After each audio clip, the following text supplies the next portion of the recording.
Bukek Xiansu. Audiobook novel silat. Cerita, Ho Ping Hu. Bab 24. Hendak kemana engkau? Suat Hong cepat menotok roboh Gutai Jin dan meloncat ke depan. Tubuhnya melayang dan Ci Wang Wei hanya melihat sesosok bayangan berkelebat dan tahu-tahu wanita cantik itu telah berdiri di depannya. Serbu. Bentaknya dan dia sendiri yang sudah mencabut goloknya membacok dengan cepat sambil mengerahkan seluruh tenaganya. Sing sing sing.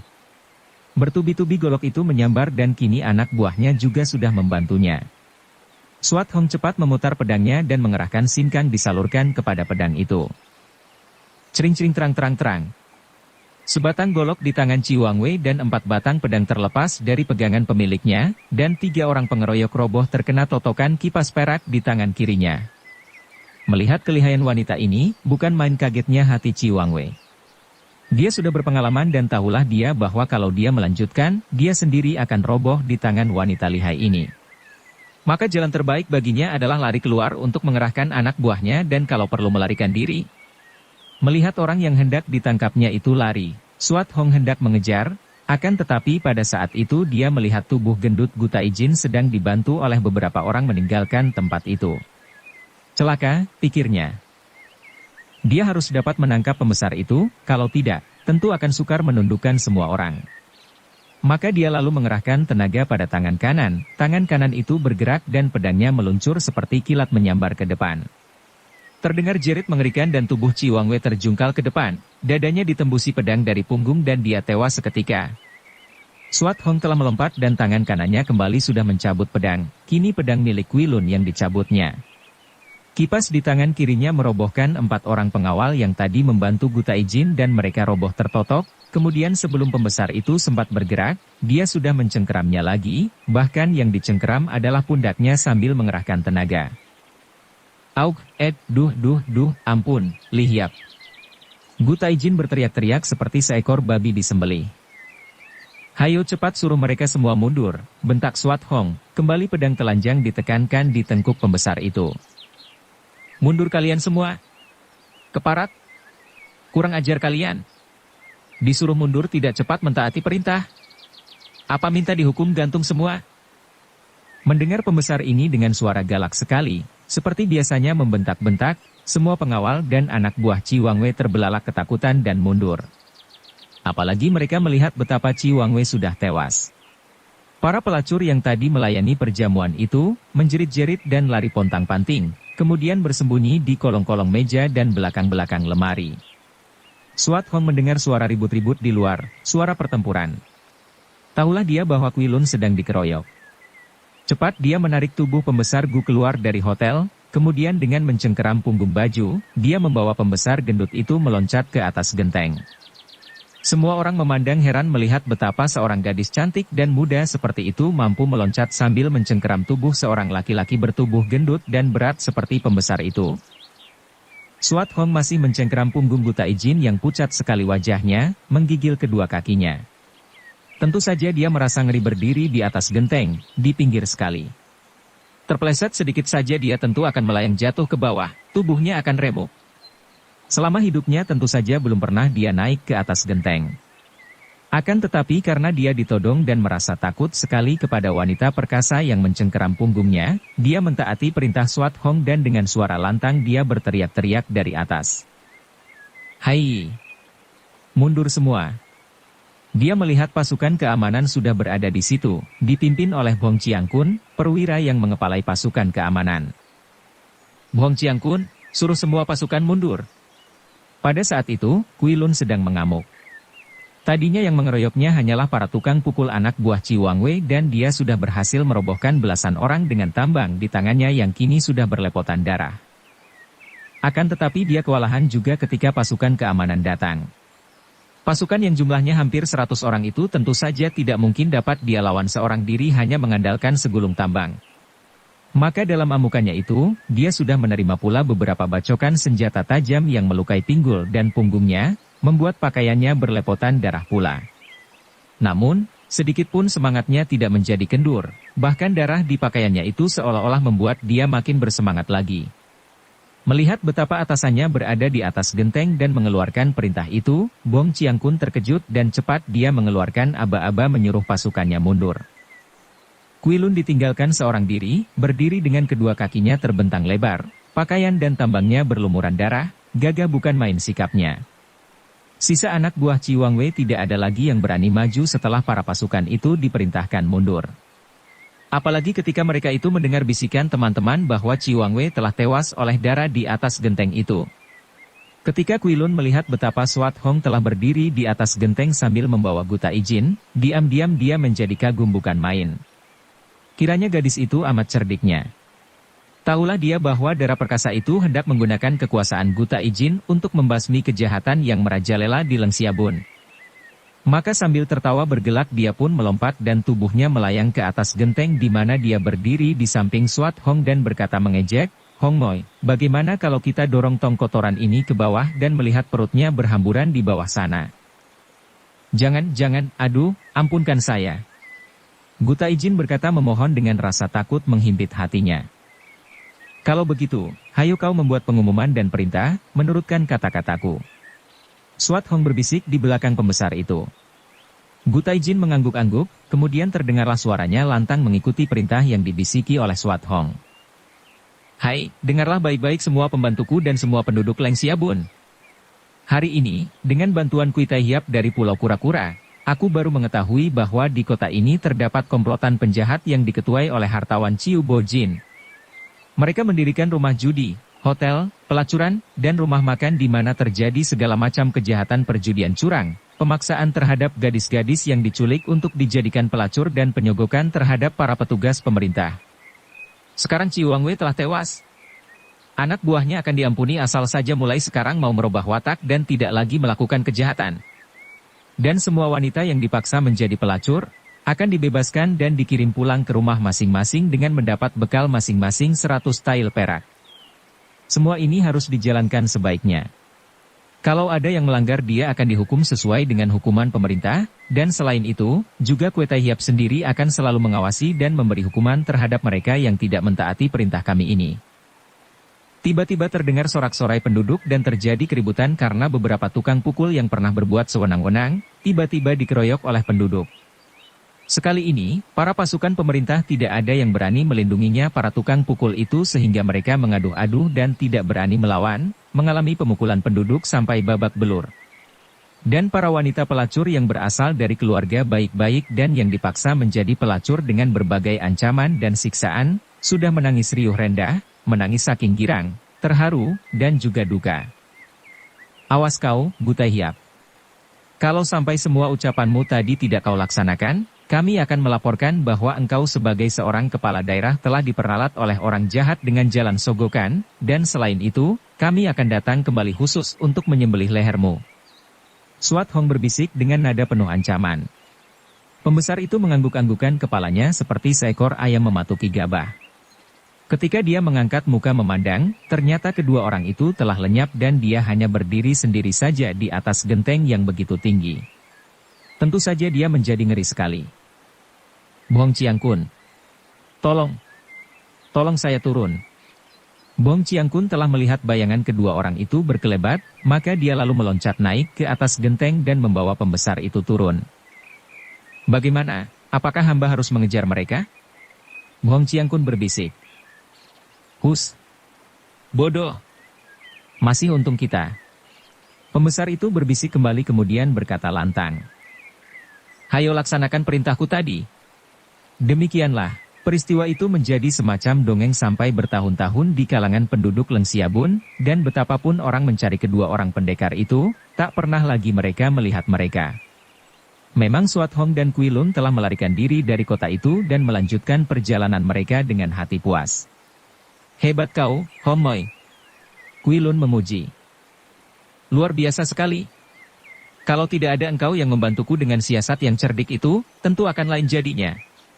Aku masih sangsi apakah aku akan mampu menaklukkan mereka. Tentu akan menjadi banjir darah, dan mungkin aku sendiri akhirnya mati dikeroyok." "Ah, sudahlah, Kui Tuako. Kau yang hebat, menggunakan tali merobohkan restoran dan dengan hanya bersenjatakan tambang dapat menghadapi pengeroyokan puluhan orang. Tidak ada artinya dibandingkan dengan sepak terjangmu, Moi Moi. Engkau telah membantuku sehingga tugasku selesai dengan hasil baik. Tak pernah aku akan dapat melupakan ini. Dan sebagai balasannya, aku akan membantumu mencari ibumu dan suhengmu sampai berhasil pula. Wajah Swat Hong menjadi suram, dan dia menarik napas panjang. Ibu dan suheng pergi tanpa meninggalkan jejak. Kemana aku harus mencarinya? Jangan khawatir, Moi Moi. Kalau memang ibumu dan suhengmu mendarat tentu kita akan dapat mencari mereka. Tempat yang paling tepat untuk mencari seseorang adalah kota raja. Memang belum tentu mereka berada di sana, akan tetapi setidaknya, di kota raja merupakan sumber segala keterangan sehingga kita dapat mendengar-dengar kalau-kalau ada berita dari dunia Kang Ou tentang mereka. Swat Hong menyetujui pendapat ini, memang dia pun bermaksud mengunjungi kota raja, karena bukankah nenek moyangnya dahulunya juga seorang anggota keluarga raja? Mereka melanjutkan perjalanan dari luar kota Leng Xiabun. Makin lama melakukan perjalanan bersama Kuilun, setelah lewat sebulan kurang lebih, makin sukalah Swat Hong kepada pemuda itu. Dia makin mengenal Kuilun, sebagai seorang yang benar-benar jantan, keras hati, teguh dan tidak mempunyai sedikit pun pikiran menyeleweng, suka bergurau, kasar akan tetapi kekasaran yang bukan bersifat kurang ajar melainkan karena terbawa oleh kejujurannya yang wajar dan tak pernah mau menyembunyikan sesuatu. Pendeknya, pemuda itu benar-benar seorang laki-laki yang gagah perkasa lahir batinnya. Di lain pihak, Kuilun juga merasa kagum kepada Swat Hong setelah dia mengenal sifat-sifat temannya ini yang amat cerdik, periang, jenaka namun keras hati dan kadang-kadang tampak keagungan sikapnya sebagai seorang putri kerajaan. Namun darah itu sama sekali tidak angkuh atau sombong, sungguh pun kini dia harus mengakui bahwa ilmu kepandaiannya sedikitnya kalah 2 tingkat dibandingkan dengan darah Pulau Es ini. Oleh karena inilah maka ada keseganan di dalam hatinya sehingga biarpun dia yang selalu memimpin perjalanan dan menjadi petunjuk jalan, namun dalam segala hal, sampai dalam memilih makanan dan penginapan yang selalu dibayar oleh Kuilun. Pemuda ini selalu minta pendapat dan keputusan Swat Hong. Pada suatu hari tibalah kedua orang ini di kaki pegunungan Taihangsan yang amat luas dan memanjang dari selatan ke utara. Tujuan mereka adalah Tiang'an, ibu kota kerajaan Tang. Di dusun ini mereka berhenti untuk makan di sebuah warung nasi sederhana. Mereka memesan nasi, mie, dan arak. Kuilun minta air hangat untuk Swat Hong agar nona ini dapat mencuci muka setelah melakukan perjalanan yang panas berdebu. Ketika Swat Hong sedang bercuci muka dengan air hangat, menggosok mukanya dengan air bersih sampai kedua pipinya kemerahan, dia mendengar percakapan menarik dari arah dapur warung itu. Bukan main ramenya, terdengar suara seorang laki-laki, agaknya pekerja di dapur itu. Lebih ramai daripada kalau melihat 2 orang jago silat berkelahi. Bayangkan saja. Harimau mengaum sampai bumi tergetar, lalu menubruk dan mencakar ke arah beruang itu. Akan tetapi si beruang juga tidak kalah lihainya, dia menggereng dan aku yakin engkau sendiri tentu akan terkencing-kencing mendengar gerengan itu. Dia dapat menangkis dengan kaki depannya dan balas menggigit. Mereka saling cakar, saling gigit, mula-mula saling menangkis lalu bergumul. Bukan main. Ah, sudahlah. Siapa percaya omonganmu? Paling-paling kau melihat orang mengadu jangkrik dan kau kalah bertaruh lagi. Lebih baik lekas masak air, tehnya hampir habis. Swat Hong cepat menghampiri Kuilun dan berbisik, agaknya di sini ada jejak suhengku. Kuilun bertanya heran. Ada orang di dapur tadi bercerita tentang pertandingan antara harimau dan beruang, dan kalau tidak salah perasaan hatiku, itu beruang kepunyaan Suheng. Suhengmu memelihara beruang? Kuilun bertanya makin heran lagi. Belum kuceritakan kepadamu, tuako. Ketika aku berpisah dari Suheng, dia sedang mengobati seekor beruang terluka. Tentu beruang itu menjadi jinak dan menjadi binatang peliharaannya. Aduh! Suhengmu tentu hebat sekali, berani mengobati seekor beruang. Sudahlah, tuako. Kalau kelak dapat bertemu, engkau dapat berkenalan dengan Suheng sendiri. Sekarang harap kau suka tanyakan kepada pekerja di dapur tentang beruang yang diceritakannya tadi. Mengapa tidak panggil saja dia ke sini? Hei, Bung Pelayan. Pelayan itu segera menghampiri. Tolong kau panggilkan sahabat yang tadi berbicara tentang beruang, dia bekerja di dapur. Cepat! Pelayan itu terheran-heran, akan tetapi dia masuk juga ke dalam dan tak lama kemudian, dia kembali ke situ bersama seorang laki-laki muda yang kelihatan takut-takut. Laki-laki ini kurus kecil dan memakai pakaian koki, agaknya dialah tukang atau pembantu tukang masak di warung itu. Saya tidak tahu apa-apa. Begitu tiba di dekat meja, orang itu berkata. Quilun menggerakkan tangannya tak sabar. Ah, mengapa takut? Kami hanya tertarik mendengar cerita beruang bertanding dengan harimau. Di manakah kejadian itu dan bagaimana asal mulanya? Quilun mengeluarkan sepotong uang dan memberikan kepada orang itu. Nah, ceritakanlah. Jangan takut-takut, ini hadiahnya. Orang itu menerima hadiah dan setelah memandang ke kanan kiri dia bercerita. Pagi tadi, sebelum masuk bekerja saya menemani saudara misan saya mengantar segerobak kayu bakar ke atas sana. Dia menuding keluar warung. Ke atas mana? Di puncak awan merah, tempat tinggal Siangkoan Loeng Hiong. Kami berdua mengantarkan kayu bakar dan melihat ribut-ribut di sana. Mendengar gerengan-gerengan dahsyat, saya lalu menyelinap dan mendahului saudara saya, mengintai. Ternyata di sana sedang diadakan permainan yang luar biasa, yaitu adu harimau dan beruang. Entah milik siapa beruang itu, akan tetapi harimau itu saya kenal sebagai harimau peliharaan Siangkoan Loeng Hiong yang biasanya di dalam kerangkeng. Bukan main ramenya dan saya takut sekali. Agaknya di tempat Siangkoan Loeng Hiong ada tamu yang membawa beruang. Siapa tamunya? Bagaimana macam orangnya? Suat Hong mendesak penuh ketegangan hati. Akan tetapi orang itu menggeleng kepala. Bagaimana saya bisa tahu? Di atas sana banyak orang, murid-murid Loeng Hiong dan orang-orang seperti kami tidak mempunyai hubungan dengan puncak awan merah, kami tidak diperbolehkan naik kecuali kalau ada pesanan dari sana. Hanya kadang-kadang saja Xiao atau murid Loeng Hiong yang turun ke sini. Melihat pertandingan yang amat dahsyat itu, saya ketakutan dan cepat lari turun lagi. Suat Hong mengerutkan alisnya. Mungkinkah suhengnya kesasar sampai di tempat ini? Tiba-tiba Quilun bertanya, yang kau sebut Siangkoan Loeng Hiong itu, apakah dia bernama Siangkoan Ho? Nama lengkapnya mana saya tahu? Orang itu menggeleng kepala, kelihatannya takut-takut. Julukannya Teto, racun bumi, bukan? Orang itu makin ketakutan, akan tetapi dia mengangguk. Pernah saya mendengar muridnya bicara menyebut julukan itu. Harap Jiwi maafkan, saya masih banyak pekerjaan di dapur. Dia tidak menanti jawaban, kembali ke dapur dengan sikap ketakutan. Ai, kiranya Tektok sekarang tinggal di tempat ini, kata Quilun. Tuako, siapakah racun bumi itu? Seorang yang luar biasa. Dapat dikatakan saingan Suhu, menurut cerita Suhu, sukar dikatakan siapa yang lebih unggul. Dia adalah seorang di antara tokoh-tokoh dunia Kangou yang sudah terkenal sekali. Aku sendiri baru mendengar namanya dari Suhu saja. Menurut Suhu, dia adalah seorang yang gagah perkasa dan jujur, akan tetapi sayang sekali, hati ganas dan kejam terhadap orang yang tak disukainya dan dia amat lihai dan berbahaya sebagai seorang ahli racun yang mengerikan.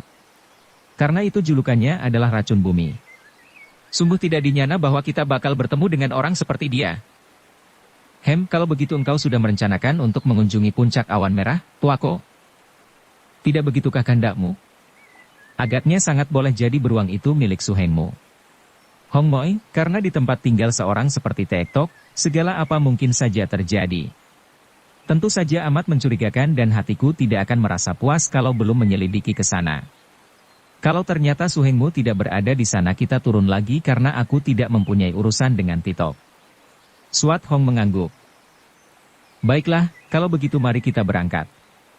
Entah mengapa, betapapun sedikit kemungkinannya bahwa Suheng berada di sana, akan tetapi hatiku merasakan sesuatu yang aneh. Kita harus menyelidiki ke sana.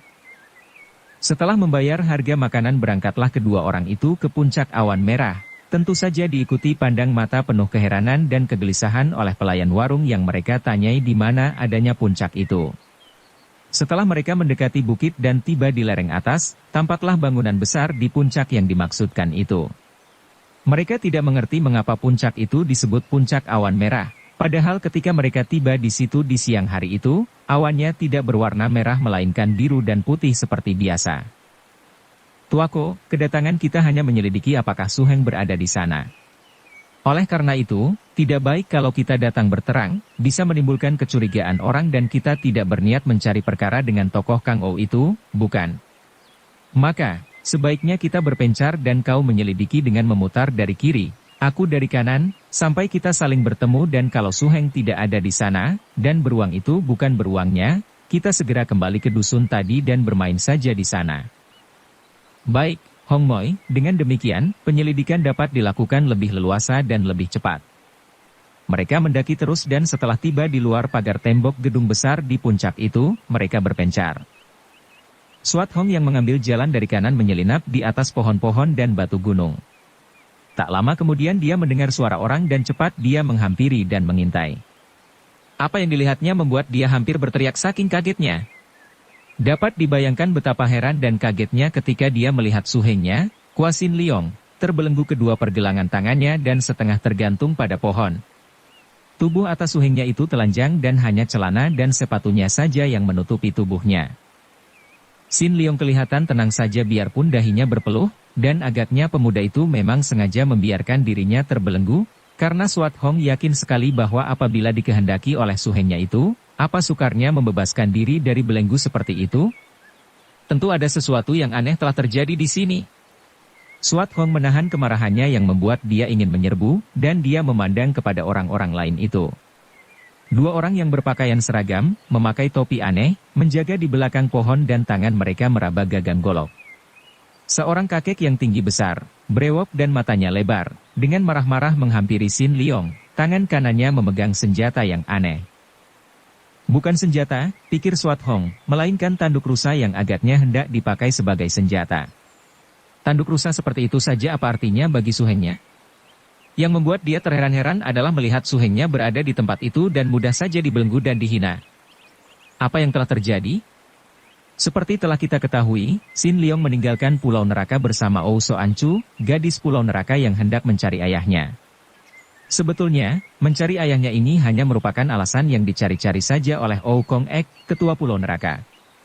Putranya Ou Sin Kok, ayah kandung Soan Chu, telah menghilang selama belasan tahun, tak pernah kembali dan tidak pula ada kabarnya sehingga menimbulkan dugaan besar bahwa Ou Sian Kok telah meninggal dunia. Selain itu, andai kata masih hidup, tak seorang pun mengetahui di mana tempat tinggalnya. Soan Chu ditinggal ayah kandungnya sejak bayi, bagaimana mungkin dia dapat mencari ayahnya yang belum pernah dilihatnya dan tak diketahui kemana perginya itu? Kalau Ou Kong Ek menggunakan alasan ini dan mendesak kepada Sin Leong agar membawa darah itu bersama, keluar dari Pulau Neraka, adalah karena sebenarnya dia ingin agar cucunya itu dapat berjodoh dengan Sin Leong. Dia seringkali mengingat akan nasib cucu yang dicintanya itu. Jauh dari dunia ramai, akhirnya cucunya itu terpaksa hanya akan berjodoh dengan seorang penghuni Pulau Neraka.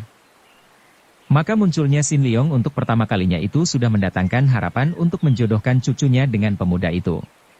Apalagi ketika Sin Leong datang untuk kedua kalinya, bahkan pemuda itu telah menolong Soan Chu dan menolong Pulau Neraka yang diserbu bajak laut. Tentu saja dia tidak dapat memaksa pemuda itu untuk menjadi calon suami cucunya, akan tetapi dengan kesempatan melakukan perantauan bersama, dia harap akan timbul cinta di dalam hati pemuda itu terhadap cucunya yang dia tahu merupakan seorang gadis yang cantik jelita dan berilmu tinggi, juga berwatak baik. Demikianlah, Sin Leong meninggalkan Pulau Neraka bersama Soan Chu dan juga beruang raksasa yang menjadi jinak itu. Dengan sebuah perahu yang disediakan oleh Ou Kong Ek, berangkatlah mereka meninggalkan Pulau Neraka, berlayar melalui pulau-pulau di daerah itu.